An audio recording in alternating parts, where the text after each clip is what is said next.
Morning students, हम geography में second lesson कर रहे थे। हम 5 क्वेश्चन कर चुके हैं।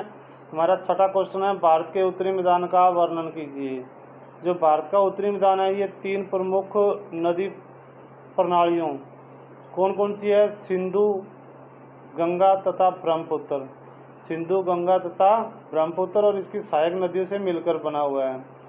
ये नदियाँ लाखों वर्ष पूर्व हिमालय के गिरपाद में स्थित बेसिन में जलोढ़ों का निक्षेप करती रही। जलोढ़ होता है जल के द्वारा बहाकर लाए गए पत्थर, मिट्टी, कण वगैरह जो भी थे, उनको एक जगह इकट्ठा करती रही और इस उपजाऊ जमीन का निर्माण किया।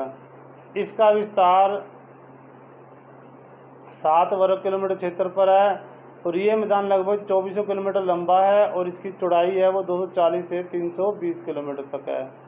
ये सघन जनसंख्या वाला भौगोलिक क्षेत्र है। सघन जनसंख्या अपने आप ही होनी है क्योंकि ये उपजाऊ है, तो जनसंख्या अपने आप ज़्यादा होगी।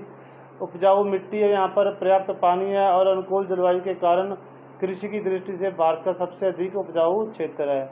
इस उत्तरी मैदान के उत्तरी मैदान को मोटे तौर पर 3 उपवर्गों में बांटा गया है। पंजाब का मैदान, जिसको सिंधु के मैदान भी कहते हैं, गंगा का मैदान और ब्रह्मपुत्र मैदान।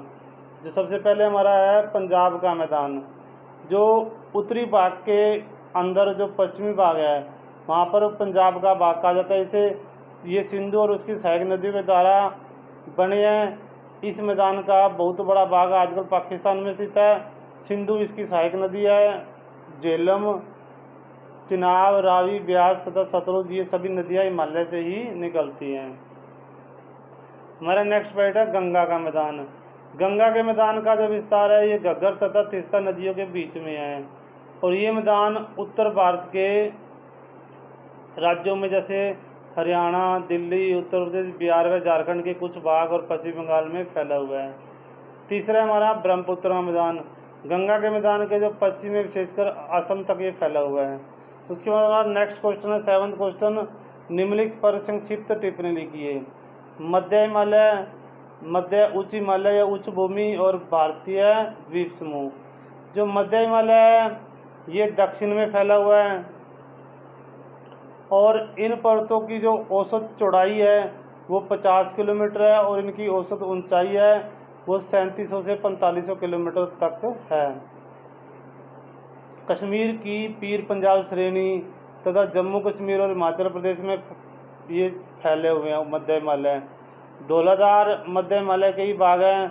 नेपाल की जो महावर श्रेणी भी इसी का ही एक भाग है। इसके अलावा डलहौजी, धर्मशाला, शिमला, मंसूरी, नैनीताल, दार्जिलिंग, जितने भी पहाड़ी इलाके हैं, पहाड़ी हिल स्टेशन हैं, ये सभी प्रमुख पर्वतीय नगर हैं जो हिमालय में ही स्थित हैं। फिर है मध्य उच्च हिमालय, प्रायद्वीपीय पठार के उत्तरी भारत को, यानी प्रायद्वीपीय पठार के अंदर जो उत्तरी भारत का हिस्सा है उसको मध्यवर्ती उच्च भूमियाँ कहते हैं। यह भाग कठोर आग्नेय तथा अवसादी शैलों से मिलकर बना है। नर्मदा नदी को इस भूखंड को 2 भागों में बांटती है और इसके जो भाग के सीमा पर विंध्याचल, उत्तरी जो सीमा पर तो विंध्याचल पर्वत है और पश्चिम में अरावली पर्वत श्रृंखला से ये घिरा हुआ है। उसके बाद है भारत के द्वीप समूह। केरल तट के पश्चिम में अरब सागर में छोटे छोटे द्वीप हैं। अगर हम केरल तट के पश्चिम से अरब सागर की तरफ जाते हैं, छोटे छोटे द्वीप मिलते हैं हमें रास्ते में। इनका निर्माण अल्पजीवी सूक्ष्म प्रवाल जीवों के अवशेषों से हुआ है और ये अवशेष एक जगह जमते गए, उसके बाद धीरे धीरे द्वीप बनते गए। इनमें से कुछ द्वीपों की आकृति तो अंगूठी के समान है और इसी प्रकार बंगाल की खाड़ी में भी अनेक छोटे छोटे द्वीप समूह हैं। ये संख्या में बहुत ज़्यादा है। ये जल में डूबी पहाड़ियों की श्रृंखला पर स्थित है। इन द्वीपों में कुछ की उत्पत्ति ज्वालामुखी कारण हुई है और भारत का जो एकमात्र सक्रिय ज्वालामुखी जो भारत में आज भी सक्रिय है वो इन्हीं द्वीप समूह में ही स्थित है। तो आज आपने इन दोनों टेक्सचुअल क्वेश्चनों को कंप्लीट करना है। आपका सेकंड लेसन पूरा हो गया।